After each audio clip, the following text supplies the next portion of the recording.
Call the member for Euroa. Thank you, Deputy Speaker. And if the Industry Minister's defence is the best that those opposite have got to this motion, then I think they should be very, very afraid. I rise to support the motion moved by the Leader of the Opposition, the motion of no confidence in this government, because the people that I represent have lost faith, and I hear that day in and day out. And I'm very mindful in speaking to this motion that we come here not as individuals, but we come here representing as one elected voice, representing 44 or so thousand people. And those people, as I move around my electorate, they tell me that they have had enough. They've had enough of the corruption and the lies that they have seen from Daniel Andrews and the Labor Party over the last 4 years. And Labor's record says it all. Consider these words, Deputy Speaker. The right to govern is a privilege and it must never be taken for granted. Governments must also be honest and transparent. Respect for Victorian people starts with respect for our democracy. Decisions shouldn't be made in the shadows. Communities should always be consulted and the powers of the Parliament and the government should never be abused. Who said that? That was stated by the Victorian Labor Party in their 2014 election platform. Now we've had 4 years of lying and rorting, and those words are completely incongruous with the MPs who now occupy the government benches. Labor has taken its right to govern in this state for granted. It has lied repeatedly to Victorians. It's made decisions behind closed doors with no consideration for the people and the Victorians that we serve, and it has abused time and time again the power of the Parliament and the honour of government. And it might come as no surprise that those words have now disappeared from Labor's 2018 platform. They have vanished into thin air because they're empty words. In fact, there's virtually no mention whatsoever of standards. There's virtually no mention whatsoever of transparency or of honesty. And when you think about it, Deputy Speaker, this government is characterised, it is bookended its terms by police investigations. When they went to the election in 2014, they were under investigation by the police for theft of a dictaphone. Yep. Daniel Andrews' office was interviewed. There were recordings of private conversations that were lost, perhaps stolen, at a Labor Party state conference that miraculously turned up in the public domain. You've got to think about the red shirts rort now, which hangs over their heads. We have 21 MPs sitting on the opposite side of this House, in the upper house, who are under investigation, including 6 ministers from the Fraud and Extortion Squad, Deputy Speaker. They have stolen almost $400,000 of taxpayers' money for party campaigners. And the Premier claims that he didn't know. The Premier claims he didn't know. And that does not wash with a single person outside of this place, Deputy Speaker. Everybody knows that the Premier could not have been oblivious to that scheme. Those MPs falsified timesheets. They claimed staff were working in their offices when in fact they were campaigning in other seats. The Ombudsman has described it as an artifice. She has said it was wrong. She has also said that the Labor Party is the only party that had such arrangements. Now we have a police minister who is beneficiary to that scheme.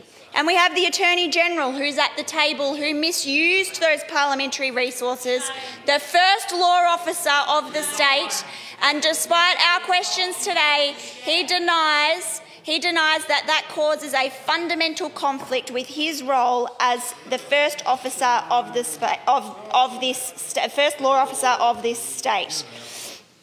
Deputy Speaker, the Ombudsman, whether those MPs were named by the Ombudsman or not, every government MP is now implicated in this rort, because every government MP, whether you were named or not, you have voted to block the Ombudsman's investigation. You have blocked and obfuscated at every single turn. You have wasted more than $1 million of taxpayers' funds in fighting the Ombudsman right through from the Supreme Court to the Court of Appeal to the High Court. More than $1 million of taxpayers' funds expended in trying to defend your grubby theft. And I would like to reflect again, for the benefit of this House, on the statements made in Labor's 2014 election platform. The powers of the Parliament and the government should never be abused. That was clearly advice, Deputy Speaker, that none of the four presiding officers who have stepped down took. We have had four, actually. We have had four. In fact, they only occupy 3 of the positions available, and yet there have been 4 presiding officers who have been forced to step down from their postings. Those, the office of the Speaker, of the Deputy President, of the Deputy Speaker, are supposed to be held to the highest standard in this place. And yet we have the member for Melton who's rorted $174,000 by putting a caravan by the sea, and when he was caught out, he said, well, it's my home, I'm claiming it. There was not a single indication of contrition. The PwC report, which was commissioned by Parliament, called it opportunistic. Well, Victorians might call it something else. They might call it theft.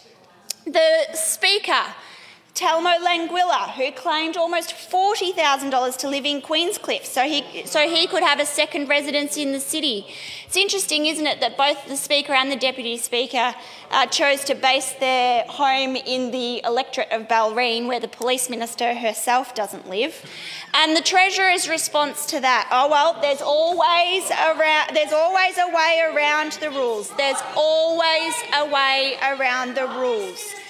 Labor continue to rely on his vote, Deputy Speaker. They continue to rely on his vote. And the platform, let's go back to the platform.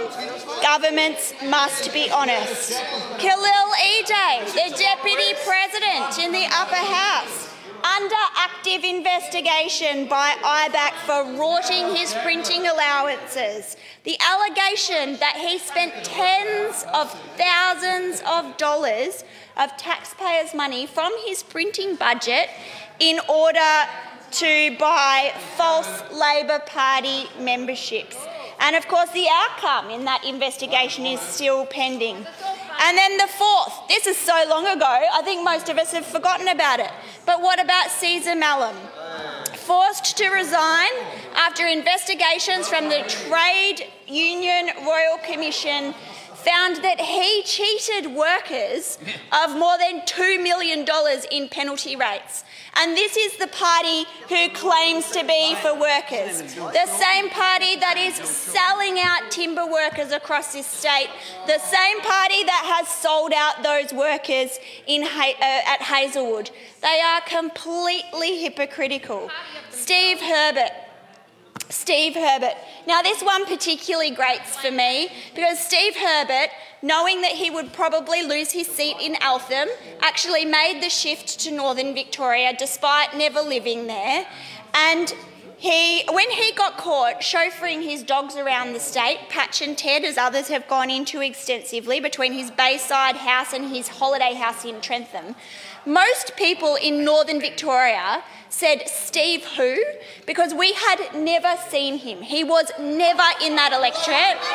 And we now have the Labor Party replacing yet another MP who is not from that area with Mark Gepp.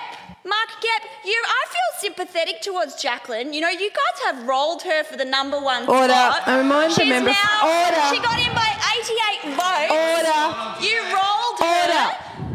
And she Order. now... I remind the member for Euroa to refer to members by their correct titles. Well, on that, Deputy Speaker, I think you will see that the member of Government Business earlier was actively referring to people by their first names. But those opposite prevented the member for Northern Victoria from making it into that #1 spot in Northern Victoria, despite the fact that she was actually born in the region, to install Mark Gepp, who again none of us have ever seen and ever hear from.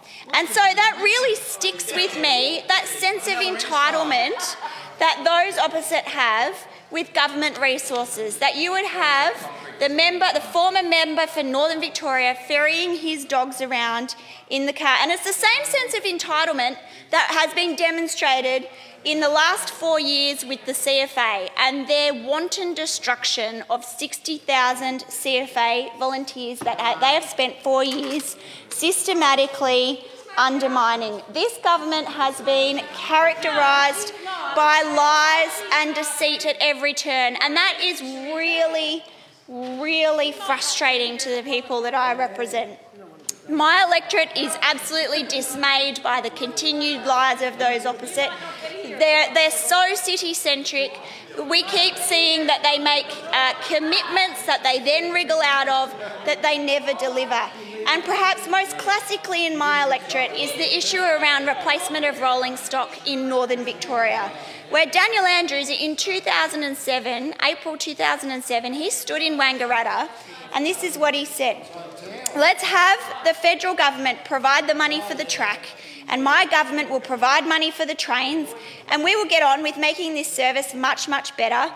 We stand ready once allocations are made to improve the track to fulfil our important obligations." Well, Darren Chester did deliver that money from the federal government, and Daniel Andrews has been nowhere to be found since. There has been no allocation to rolling stock in North-East Victoria, in stark contrast with those on this side of the House who have been willing to put our money where our mouth is, who have committed to replacing all of the long-haul rolling stock on that line to the tune of $120 million, where not a cent has been invested by Jacinta Allen or by Daniel Andrews into that line. Exactly the same goes for the Kilmore-Wallen bypass, where the roads minister came up, he trotted up before the last election, and the Labor candidate talked about how that project wouldn't proceed under a coalition government, despite the fact that we had fully budgeted for it and it was due to be complete by the end of 2017. And now we have Jacqueline Symes coming out after they promised that they would allocate funding, that they would build it. We now have the one Labor MP that we occasionally see telling us that the project isn't even shovel ready. They backtrack on absolutely everything. Seymour College is a similar story. And then we have the funding for the Port of Melbourne. $970 million that was supposed to be reinvested back into regional communities. We haven't seen a cent of it. In fact, we've had the roads budget cut.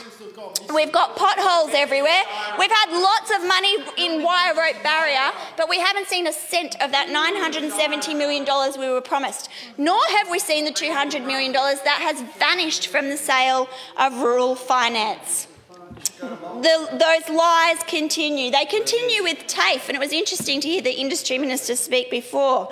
On TAFE, where they promised that they would grow enrolments, where they promised an annual training budget of $1.2 billion. Well, the Productivity Commission blew that out of the water earlier this year when they showed that just $568 million was being spent of the training budget in Victoria, or perhaps